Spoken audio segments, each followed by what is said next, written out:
ఇవన్నీ తీసుకెళ్ళి లోపల పెట్టు. బయటకెళ్ళిన పెద్దబాబు వచ్చే టైం అయింది.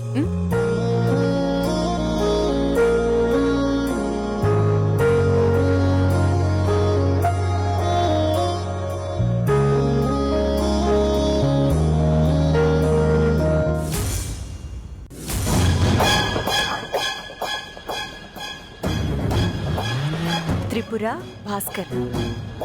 భాస్కర్ కన్నా భరణినే బెటర్ అనుకుంటా. నీ మెళ్ళో 3 ముళ్ళు వేసే ఆ 3 అక్షరాల పేరెవరిదో ఆ దేవుడికే తెలియాలి.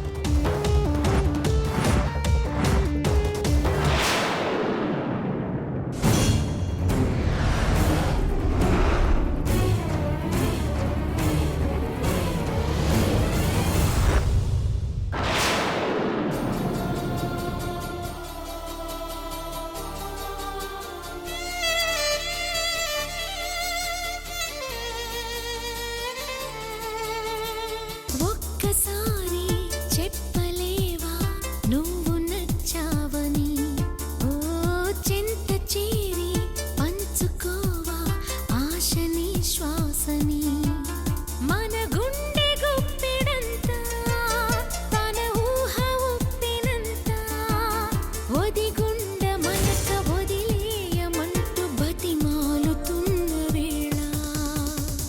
వెన్నెలేదో వేకువేదో నీకు తెలుసా మరి, ఓ నిదురపోయి మది మిగిల్లి ఎందుక అల్లరి.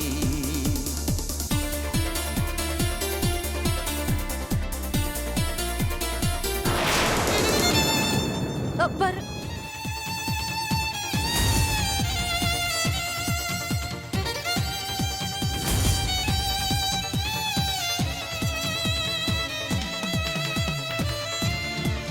చందమామ మన కందడని ముందుగానే అది తెలుసుకుని, చేయి చాచి పిలవద్దు అని చంటి పాపలకు చెబుతామా.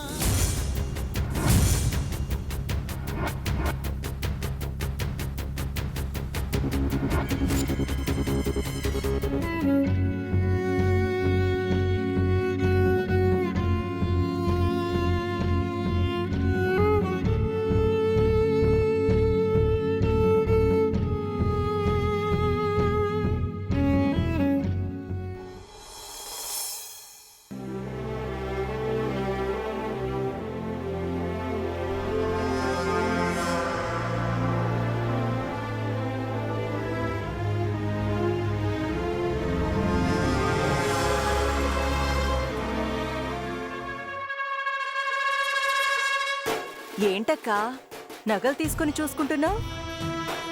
ఉన్నాయో మాయమయ్యాయో అని అనుమానం వచ్చిందా ఏంటి? చచ్చా, అదేం లేదు. త్రిపురకి రేపు నిశ్చితార్థం కదా, ఏది పెట్టుకుంటుందా అని చూస్తున్నాను. అక్కా అక్క, నీ మంచితనాన్ని తలుచుకుని ఆనందపడాలో నీ అమాయకత్వాన్ని చూసి బాధపడాలో నాకు అర్థం కావడం లేదు. ఏమైంది ఇప్పుడు? జరుగుతున్నవన్నీ నీ కళ్ళారా చూస్తూ కూడా ఏమైందని అడిగితే ఇక నేనేం చెప్పను? ఏంటి, ఏం మాట్లాడుతున్నావు నువ్వు? నేను మాట్లాడుతుంది నీకు అర్థం కాలేదా, లేక అర్థమయ్యే నా నోటితోనే చెప్పించాలని చూస్తున్నావా? నాకు నిజంగానే అర్థం కాలేదు. నువ్వు ఏ విషయం గురించి మాట్లాడుతున్నావు? మనింటి భాగోతం గురించే. 25 లక్షలు వాళ్ళకివ్వడం కోసం భద్రంగా చూసుకోవాల్సిన మన పూర్వీకుల నగనే ఆవిడ అమ్మేస్తోంది. ఈ ఇంట్లో పోవడం తప్పితే వచ్చేవేవీ లేవు. ఈ విషయం పెద్దావిడికి తెలిసినా ఎవరూ ఆవిడ్ని అడగరు అనే ధైర్యంతో మనవరాలి పెళ్లి కోసం మొండిగా చేస్తుంది. నెత్తిమీద అప్పులు పెట్టుకుని పెద్దిల్లు తాకట్లో పెట్టుకుని కోటి కట్నం ఇచ్చి దానికి పెళ్లి చేయడం అవసరమా? అవసరమా అంట. అంటే మన ఇంటికి ఒక్కగానొక్క ఆడపిల్ల కదా. అయితే తలకు మించిన భారాన్ని నెత్తిన పెట్టుకోవాలా? మనకి ఓ డబ్బొస్తుందంటే చెయ్యొచ్చు, తప్పులేదు. ఇక్కడే కానీకి తికాణా లేనప్పుడు ఆడంబరాలకి పోకూడదు, కోరి కష్టాలు తెచ్చుకోకూడదు. నేనన్నానని కాదు కాని నువ్వే ఒక్కసారి ఆలోచించు. మన స్తోమతికి తగ్గట్టు చూసుకుంటే త్రిపురకి మంచి సంబంధం దొరకదా? దొరకదా చెప్పు? దొరుకుతుంది. మరి ఈ హెచ్చులెందుకు, ఈ ఆడంబరాలెందుకు? సంపాదిస్తుంది ఇంట్లో ఇద్దరు. పెద్దబాబు మీ ఆయన. అది మన అవసరాలకే సరిపోతుంది. ఇంత కష్టాల్లో ఉన్నామని తెలిసి 25 లక్షలకి ఇప్పుడు నగను అమ్మేస్తుంది ఆవిడ. అదే పెళ్లి వాళ్ళ కోసం. అదే నగ ఇన్నాళ్ళు ఇంట్లోనే కదా ఉంది. ఇప్పుడు ఆలోచించినట్టే ముందే ఆలోచించుంటే పెద్దిల్లు, బ్యాంకులో తనఖా పెట్టేవాళ్ళు కాదు కదా. ఆ వడ్డీలు కట్టలేక ఇబ్బందులు పడేవాళ్ళం కాదు. అప్పుడు రాని ఆలోచన ఇప్పుడెందుకు వచ్చింది? ఆలోచించు. కరెక్ట్ కాదు కదా. ఆహా, అది కదక్కా. ఊరికే మనలో మనమాట. అది ఎంతో విలువైన నగ కదా. కనీసం ఒక్కసారైనా నాకక్కర్లేదనుకో, నాకేమైనా పెళ్ళయిందా ఏంటి? నీకు గాని కృష్ణవేణి అక్కకు గాని మెళ్ళో వేసుకుని ఫోటో దిగడానికైనా అవకాశం ఇచ్చిందా? లేదు. తీసింది, 4 మాటలు చెప్పింది, అమ్మడానికి పంపించేసింది. నేనంటే లెక్కలేదు, వదిలే. నువ్వు వస్తుంటే మాట్లాడ్డం ఆపేసింది చూడు, అదెంత పెద్ద తప్పు. నేను అనుకోవడం ఏంటంటే నువ్వెక్కడ అడ్డుపడతావేమోనని అలా చేసిందనుకుంటున్నాను. నేనైతే అదే అనుకుంటున్నాను. నీకేమనిపిస్తుంది?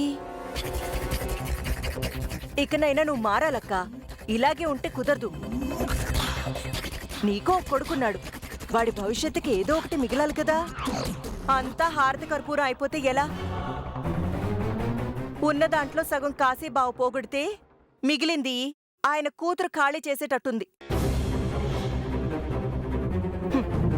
అంతా వాళ్ళకి పోతే మీకే ఉంటుంది?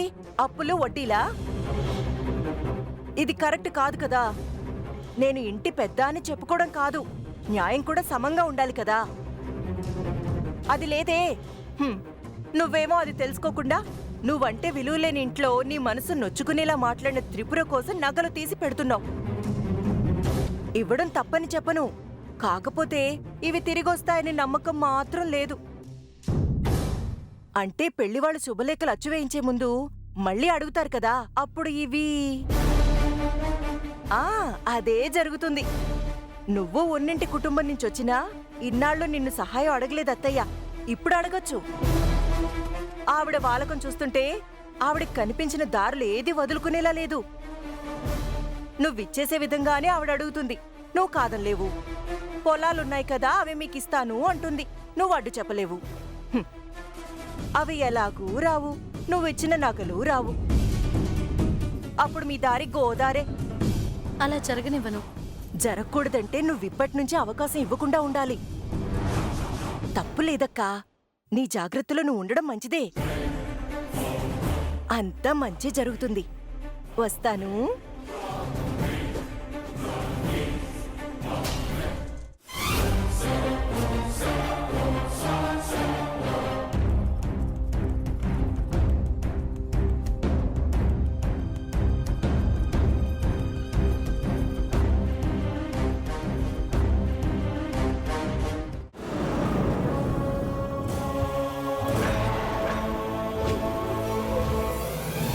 నా చెల్లెలంటే నీకు ఇష్టమా? ఇష్టమా? ఇష్టమే పెరిగి బాబు. నువ్వేంటి, నీ బ్రతుకేంటి? నా చెల్లెలు నీకు కావాల్సి వచ్చిందరా? నిన్ను